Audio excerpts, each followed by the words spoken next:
Hey, what's up? It's Mack. I'm happy to be here. The first episode of Destination X came out this week. So cool. This is the wildest thing that's ever happened. I can't believe it finally is here. I feel like I've lived like 100 lives since we filmed it. Filmed? I think we filmed it back in, was it September? So it's been like 7 months or something like that. Something like that. Um, Gosh, and so many things in my life have changed. Like I feel like a completely different person from more on that another time, but like it's just wild watching. It's wild watching my opening line being so cold. I like that they kept that in there, I'm not gonna lie, but I don't know, it's just crazy listening to me talk and then knowing like how I feel about things now. I don't know, it's weird. I'll get into all of that, but like it's super crazy. I thought the episode was really cool, really good. Did you? Um, it's super weird though. I talked about this so much last episode, like how weird it was gonna be watching myself on TV. And what was like extra weird, which I kind of knew was gonna happen, but it's crazy because like, right, it took us 3 or 4 days to film episode one, right? And then it has to be distilled down into 50 minutes. So obviously a lot of things are gonna be cut out. And it's just like watching it, you're like, oh, I wish there was more context there. Yeah. Like, not to say it wasn't an accurate reflection, but it's it's so different because so much can't be included because an uncut, because we've got like 20 cameras on us for 72 hours, right? Like that would be, I don't want to do that math that fast, but like actually I do 140, it'd be like what, 14,000 hours or something like that. I might have added a zero, it doesn't matter, but like that would be way too much footage for anybody to watch, but I would love to watch it. But it's just crazy seeing it all distilled down into 50 some odd minutes or whatever. I thought it was so cool and so well done and so interesting, and it was so cool to be a part of, and God, I just loved it. I'm so excited to see the rest of it. Now that the goggles have officially been shown, I want to talk about those some more. Um, they're terrible. They were so heavy. Like the front of them, it'd be like wearing this water bottle on your face with like a little rubber band to hold it up. They were unbelievably heavy, and we would be in them for a really long period of time. And also, so like on the inside of them, they had these cushions, but we didn't have like dedicated goggles. Like there wasn't like these are Max goggles, these are somebody else's goggles. So we would just kind of all use each other's goggles, and some of them were messed up. Some of them the padding was messed up, and so it was like coming off. So you would just have plastic digging into your face, um, which was so uncomfortable. You can tell every time we take them off, we got these big lines because we have to keep the strap on so tight, otherwise it just slips down your face, and then you get accused of cheating, and it's like a whole thing. Eventually, they started giving us like face masks, like sleeping face masks to wear underneath. Um, that way it would be a little bit more comfortable, I guess. But they would mess with a lot of the girls, not mine. The eyelashes, I think was a problem. And then some of them were just caked with people's makeup on. And so then it was like, oh, now I'm wearing Ty's entire face on my face or something like that. Um, but the face masks, while it made it more comfortable digging into our skin, made the whole thing slipperier. So like it was just a night. The goggles were an absolute nightmare. I hated them so much. They look cool on the show. Like I'll give them credit. They look cool on the show. But they were so uncomfortable. Also, sometimes they would get disconnected from whatever they were connected to. I don't really know how they were being controlled. Like whatever, it doesn't matter. And they would just like flash lights. So you'd be like in the dark, just standing there, like no, all your senses have been deprived, and then there's just a strobe light 1 inch from your face. It was terrible. Multiple times I thought I was gonna puke. There were also a couple times where I just like had to rip off my goggles, but then like duck my face down because I didn't want to be like accused of cheating because I wasn't. But it was like I feel like I'm about to develop epilepsy or something like that. It was terrible. It was miserable, but they did look cool. I saw some things online, and I think some people were like confused as like, what's the point of the goggles? Because it's like you're wearing them and then you just take them off. Like, why didn't you just not wear them? I also saw one person was confused. He thought maybe it was like a VR situation, so I'm gonna add a little more color to that. So obviously we're on the bus and we wouldn't be blindfolded, right? Because the bus is blacked out. If we got to a challenge, say, or like, say the thing that Allie and I got to go see, the Clue, right? We, not only would we be wearing those goggles, we would have sticky tack ear gummy thingies in our ears, and we would have headphones on, and we would have the goggles on, and then eventually we would also have the sleep mask on underneath the goggles. So we'd be like quad layered up, good luck senses, and we would, depending on who I was going to see. So the thing for me and Allie, obviously it was just me and Allie, but for the well, it was all 10 of us, and they would line us up. We'd have one hand on the castmate in front of us, and then we would have one hand around like a producer. Like the highest up producers were involved in this, like all the way down to just kind of some like random people. Like everybody was pitching and walking us. But we'd have the quad sensory deprivation system going on, and then we'd be walked all in a line. Like imagine like kindergartners kind of holding a rope going down the classroom hallway. I'm not sure if they still do that, but that's how we would be walked to every location. And then we would be positioned. None of that would be filmed, to my knowledge, unless, like, I think some of the producers filmed it because it was kind of silly funny a couple times. But, like, we'd be walked to our location, and then we would take off all the stuff except for the goggles, and then the cameras would go on, and they'd be like, it would, you know, it would do whatever it does. It would clear up, and then we'd be able to see it and be like, oh my gosh, this is so crazy. But it was so weird, like, the well, I think on the show it said it was like 8 stories deep or something like that. I don't remember exactly. But like it took us probably an hour to get down to the bottom of the well, and you have no vision or hearing. That one we didn't have a hand on the cast member in front of us because it was really slippery and it was stairs all the way down. So we had a hand on the rail or the wall and a hand on our producer, and we were going so slow, and I don't know if it actually took an hour, but it for sure took at least 30 minutes. It was so long. And the thing was, we all knew we were in a well. Like, maybe there were signs along the well that was like, welcome to the well, whatever it was called, I don't remember. But so that we couldn't see, maybe, I'm not sure, because I couldn't see.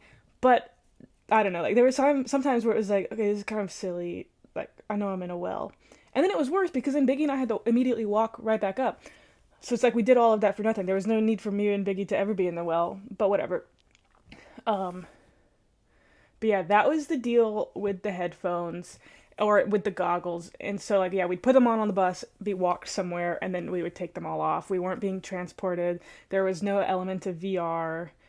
They were just kind of like high-tech goggles, except the only like additional cool thing they could do is, well, and I wouldn't call this cool because they could film our eyeballs. That's so scary. I hate those shots. I hate the shots of the eyeballs. One thing I'm wondering, why wasn't there an eyebrow person on the crew? I wasn't told beforehand that I would have close-up shots of my unibrow. Luckily, I tweezed right before I got on there, but I'll tell you this right now, I didn't bring tweezers. I didn't pack tweezers. So who knows how this is going to devolve. I'm a little worried about it. It's a little scary. I think those shots are really scary. Some of them are kind of cool. Like Allie, incredible eyeballs. Incredible eyeballs. Love seeing that. Good job, girl. Me, I'm like, I don't like seeing that. I don't want to see that anymore. That's enough. So hopefully we're kind of done with those. Hopefully episode 1 is like, look, we've got this technology, and then now we can just kind of forget about it. But yeah. The sensory deprivation throughout the entire show was really crazy. Am I sitting weird?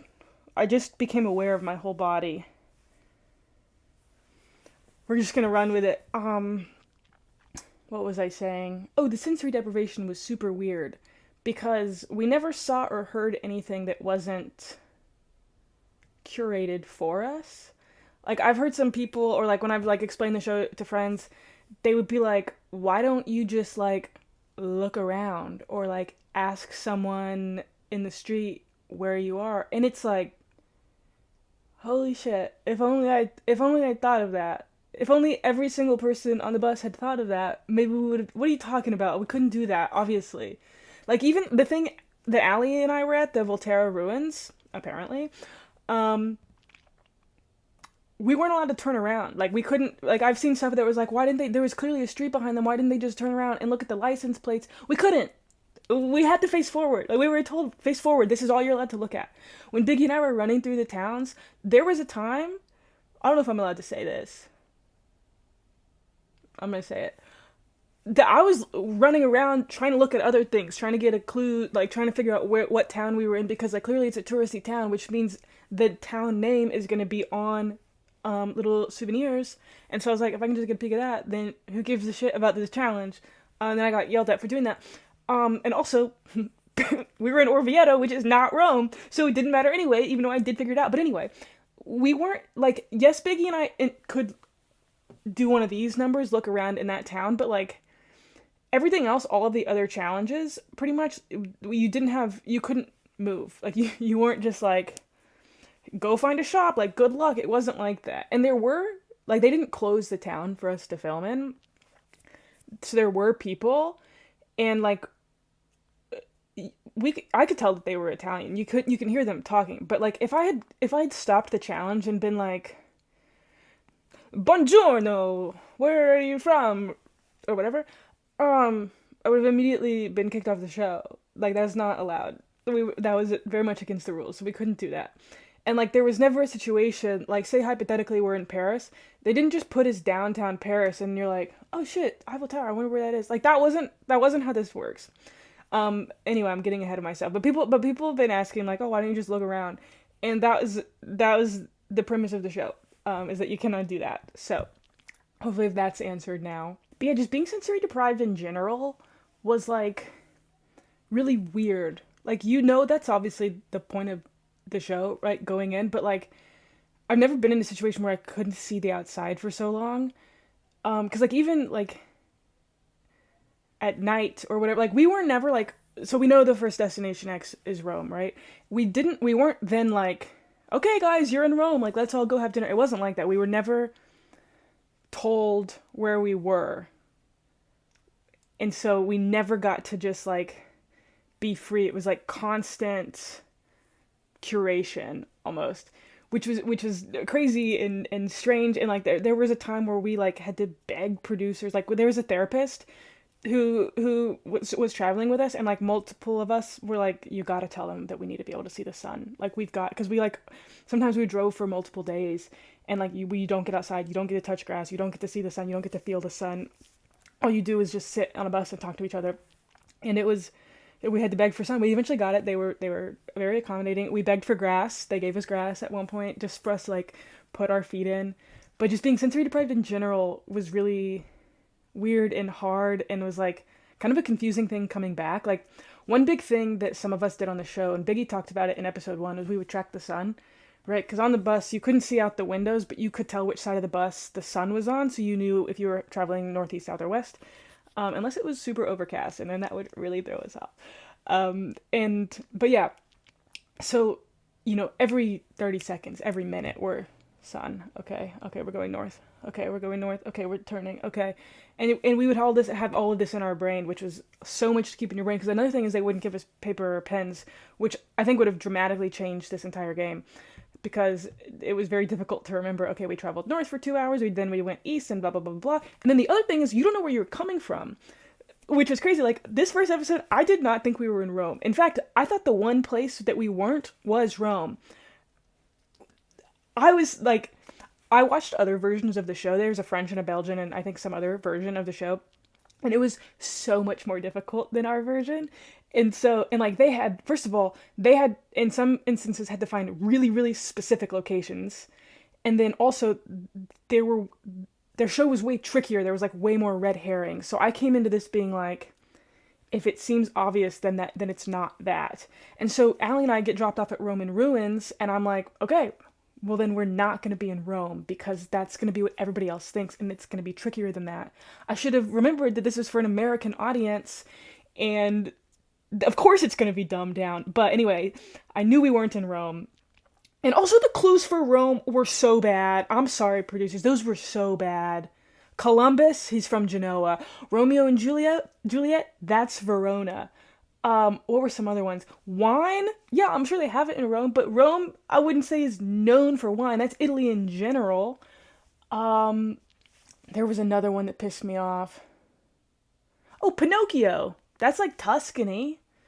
None of those things are Rome. Roman numerals? Okay, fine. Romeo and Juliet? That's so stupid. Such a stupid clue. Also, one thing they didn't show on the episode, I was talking about something else. Lost it. One thing they didn't show on the episode, and I wouldn't have thought I could talk about this, but I heard Josh talk about it in a couple interviews, so I'm gonna run with it. At one point, while filming this first episode, the windows went clear for like 4 seconds, right? And we were in some like rolling hills that, if you picture Tuscany, that's what we saw out the window. Which I'm assuming, I guess, was meant to be a red herring or something. I don't know. Apparently, we were close to Rome when it happened, I'm told, because I had a lot of beef about this episode afterwards. Um, but yeah, like, nothing in my mind really truly pointed to Rome. Sure, the gladiator thing, I'll give you that. I will give you that. But, like, there were four other cities there that there were very specific clues for. Also, Swiss Guard. Not technically Rome. Technically another country. But whatever, I'll give you that one. But, like, Verona, Genoa, Tuscany, like, there were other specific things. I don't know. Those clues pissed me off. I don't remember what I was talking about. Sensory deprivation. Something just turned off. Sensory deprivation. It was very difficult, and like we would try to get our, if we could like kind of hear or kind of see anything, at least me personally, I was like wildly overanalyzing it. So at one point we're driving. Keep in mind, we were driving for days, multiple days, and at one point we pull over on the side of the road, and you can hear race cars driving really really fast. And I think it was Biggie that I was talking to at the time. We were both listening to the window, and we're both like, "Oh, we're by a racetrack." And so then I'm going through my head. I'm like, "Okay, could we be near Monaco, right? Could we be? Is this an F1 track? Could we be Spielberg, Austria for the Red Bull Raceway?" And so I've got these places in my head. I also think, is there a racetrack in Milan? I think there is.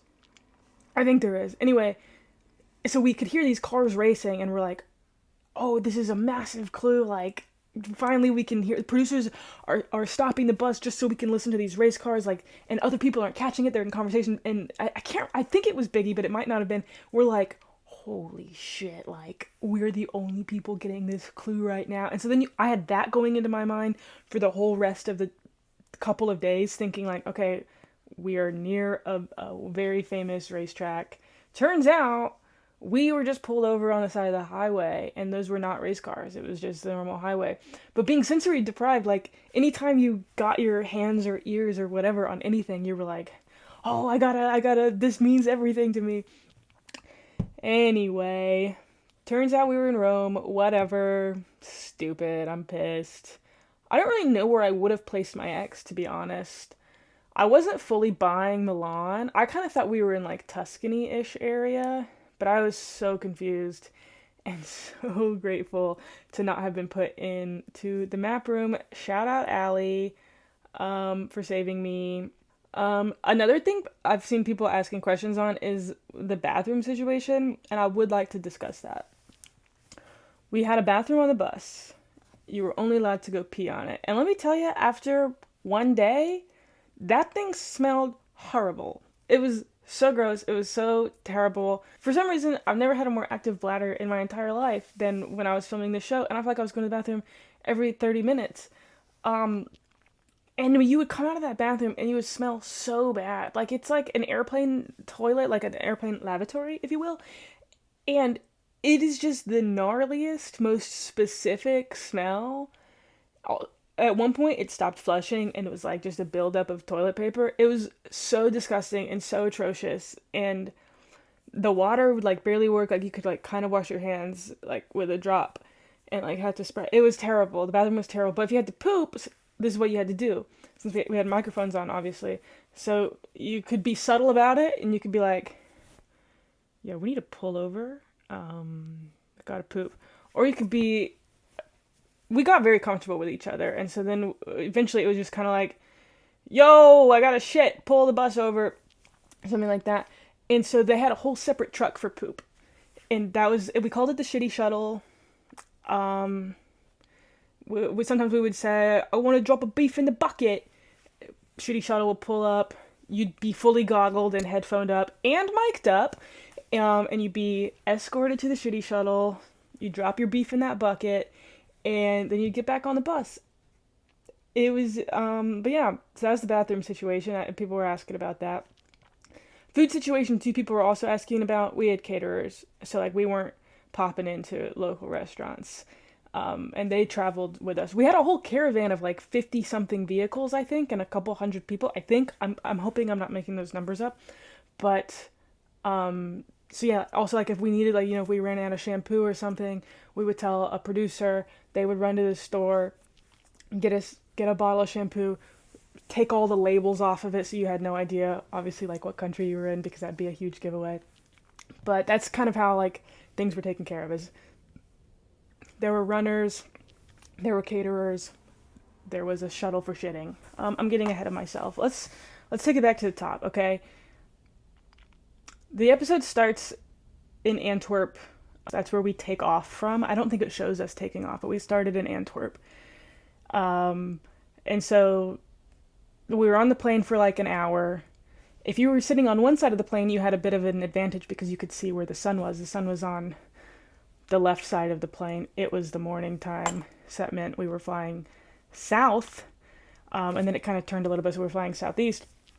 But I was sitting on the right side of the plane. I couldn't really see the sun, except for sometimes when we would turn a little bit. So some people started off with a disadvantage. It's cool. We rallied, whatever. Right before we got on the plane, I was in a really bad mood because we were all sitting in some room at some airport. I guess it was a private airport. I don't know. We weren't like walked through security or anything like that. I don't know where we were. Couldn't see. We were taken from our hotel fully blindfolded, not with the goggles, with the sleep mask and headphones, and driven for like an hour, and then walked into a room. They put the rest of the goggles on us, put us on the plane, then we knew we were on the plane. But I was in a bad mood because when we were in this room, somebody, who I later found out was Shane, was being so annoying. He's got this real big issue with like hawking loogies. Like he's just constantly like, but it's so loud, and you can't hear or see anything except for you just kind of hear this. It was terrible. So that's how we started the day. Pretty rough. Then we were on the plane for about an hour or so. They opened the windows at one point. We could see the Alps. I was also frantically looking around for other clues. There was a little booklet in my seat that had different types of airplanes, and it said the speeds that they went. And so I was trying to do some fast maths, trying to figure out, okay, what distance could we have covered over an hour if I just randomly guessed the type of plane we're in. I have no idea. I don't know planes. Pilot Pete wasn't there yet. Couldn't ask him. So I don't know if that helped or hurt me, but that was something that was there. And we got to meet everybody. It was super cool. First people I met were Ty Jonah and Rick. Everybody seemed super cool. Like even just like looking around, like I had no idea who anybody was. I didn't really watch reality shows, so I didn't recognize Josh. I later didn't recognize Peter or Janae. But everybody was just like super cool and chill. Anyway, we get on the tarmac. It is 1,000,000 degrees outside. That was so hot, and we were out there probably 8 hours filming that. I've rewatched the episode a few times, right? The more times I watch, the more I notice people's sunburns from just that day. Also, sweat stains, sunburns. You can see everybody's like kind of like neckline sunburn. It was so miserably hot. And it was so difficult too because we couldn't talk to each other unless the cameras were rolling, like unless we were filming something, because they obviously wanted to catch it on camera, but nobody knew anybody, and we were all so excited to be there, and we kept getting yelled at for trying to be like, oh, so where are you from? But I don't know, but it was a really cool day, but miserably hot. We all filmed like little interviews that weren't included on the tarmac, and I don't really remember what I was talking about, but I remember filming it because I could not get a full sentence out without having to like completely wipe my face. It was unbearably hot. It was insane how hot it was. And poor Rick, and you'll never hear me say that again, was in a flannel. I don't know if they were trying to lean into him living in Canada or something, but like Oh my god, it must have been. I was in like a tank top. I hated my outfit. Let me just get ahead of myself there. I would never wear that in real life. I would never wear that. I feel so stupid in it.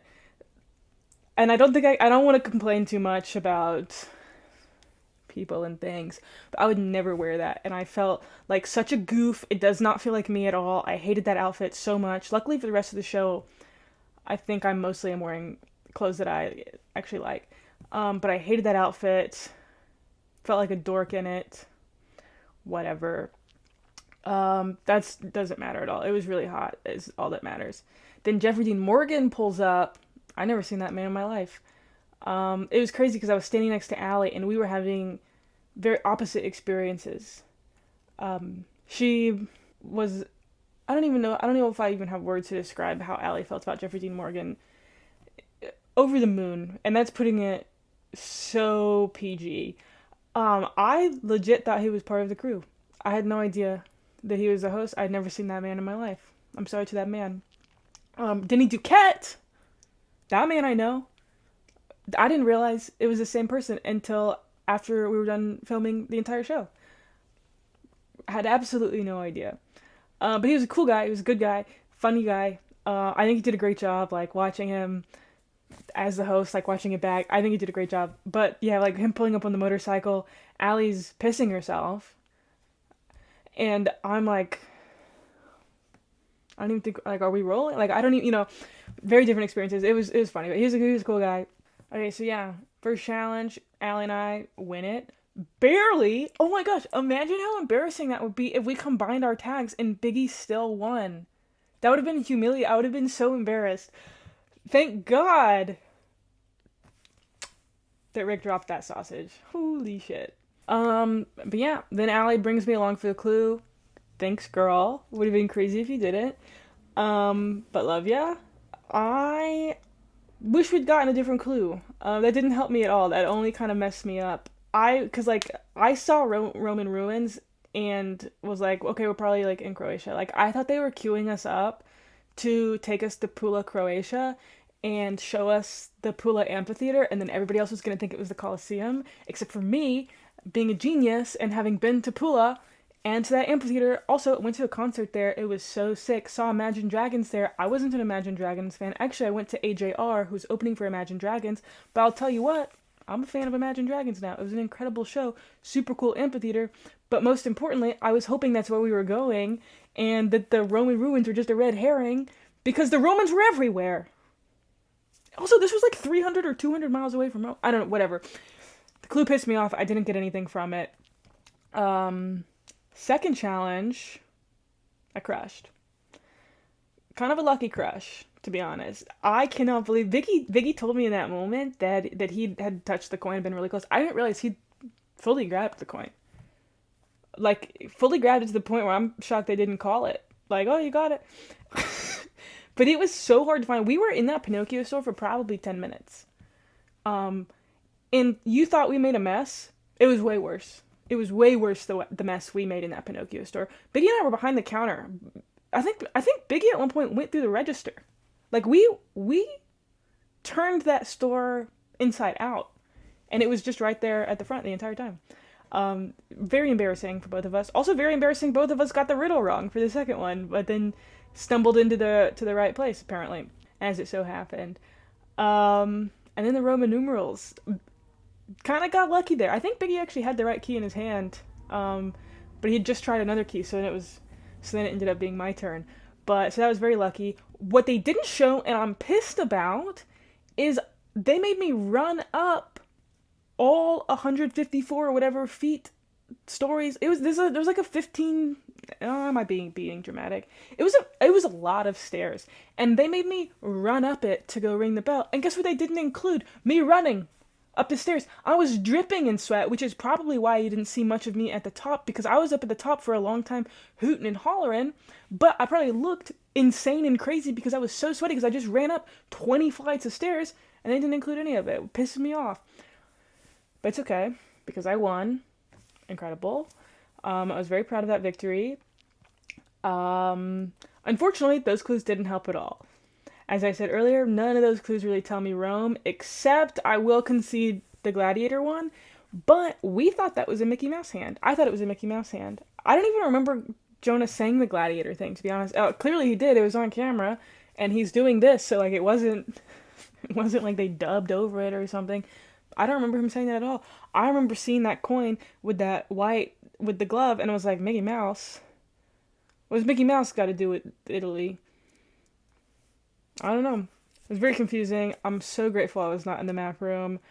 Because I think I would have been going home, and that would have been tough. Actually, I don't know, because Josh put Milan, and I think I would have put further south than Milan. But if I'd been going to the Mack room, would Rick have told Josh? I don't know. I don't. Anything could have happened, but I didn't go home, and that is what matters to me.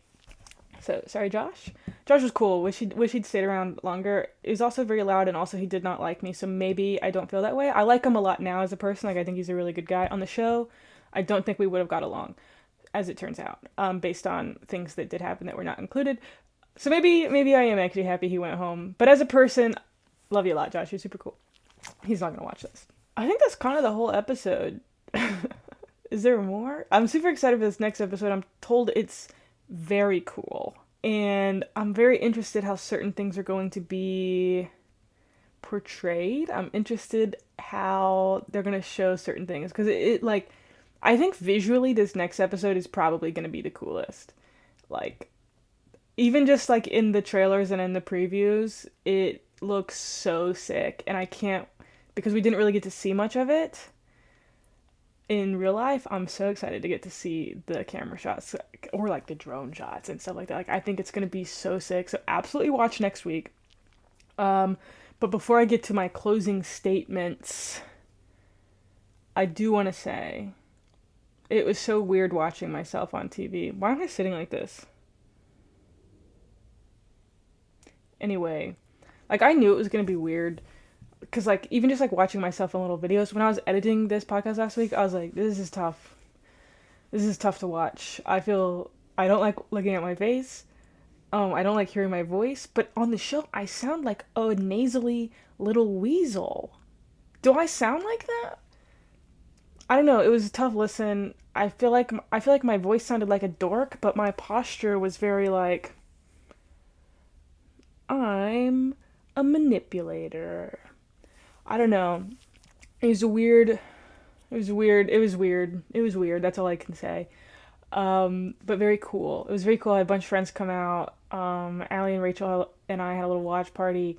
Sitch. A bunch of people came out. It was super cool. I felt so loved. But it was very weird watching myself. Like, it's another thing. You're like, because you forget that the cameras are on you, right? You kind of have to. Otherwise, like, you wouldn't shit for a month.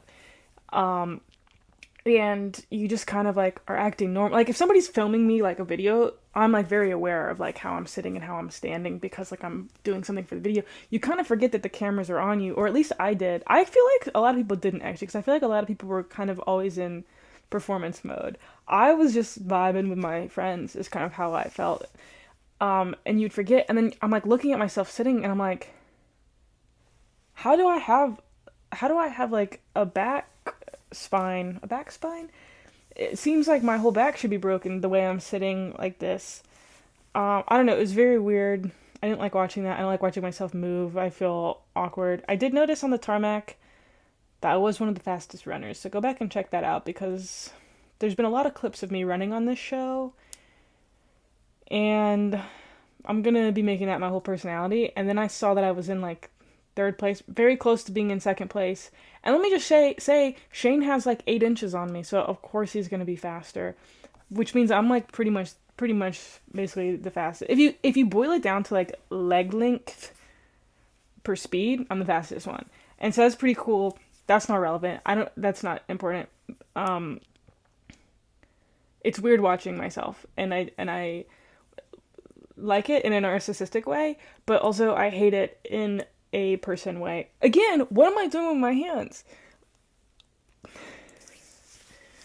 Now, see, this is something, like, I'm so aware of where all my body parts are right now, and I was not on the show. And so, like, I know I'm being weird right now, so when I watch this back, I'm gonna be like, you were right, you were being weird.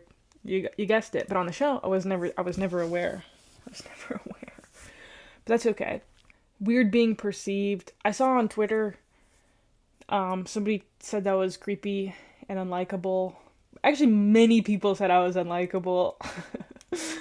That's tough. I don't really get the creepy one. Like Rick was literally right there and you're gonna call me creepy? That's insane. Unlikable? Sure. I get unlikable. That makes sense. People are silly, but it's weird being perceived. It's weird seeing like strangers saying your name on the internet. It's kind of cool though. Like it's really cool. Um, as long as they're saying mostly good things or just vague things or things that like I get. Like some people said that I seem insane. Somebody was like, I think Mac might be a psychopath based on my opening line. That I get. That I get. I actually have taken the psychopath test a couple times and passed and always performed very well for a psychopath. So there might be some truth to that. I actually think I'm a changed person, and I have been alluding to that, and I'm gonna keep alluding to it. But I will talk about that eventually. I think I'm a changed person. I do think I'm a reformed psychopath, perhaps. Maybe. We'll see. We'll see. You can decide that for yourself. But anyway, yeah. So seeing stuff like that, I thought it was silly. Seeing that I came off as creepy, that's tough. That was tough. Um, but nothing has really been too hurtful yet. Granted, it's only been like 9 tweets, so you know, whatever. We'll see what happens. But I think that's gonna be a wrap on this little pod. Thanks for tuning in. If you made it this far, that's so nice. I really liked the show. I hope you really liked the show. I'm gonna keep watching it, obviously. Hopefully you keep watching it. I've got some other cool and exciting and fun things coming out soon. Blah blah blah. Allie and I are filming a little ditty called Under the Covers. So check that out. I don't know how to put links on the screen, but hopefully by the time I'm editing it, I've figured it out, and I'm sure I'll be pointing to it at one point. But if you're listening to this podcast version, you're not gonna see my fingers. So look it up. It's called Under the Covers. We're gonna be doing some things under the covers. Should be cool, should be fun. But yeah, cool and exciting and fun things coming out. I'm also gonna write about this up on Substack if you just don't like listening to me. But if you've made it this far, then I probably should pitch this at the beginning, actually, now that I think about it. Because if you made it this far, you're probably not gonna go read a recap. But maybe you are. Maybe you're a big fan and you want to consume everything I put out. And if that's you, that means a lot to me. Thank you so much. But anyway, for the whole summer, 10 p.m. Eastern, 9 p.m. Central, every Tuesday on NBC, Peacock next day. Watch it, obsess over it. It's great. I'm so excited. And I just can't believe it. This is so crazy. I'm so happy to be here. That's all.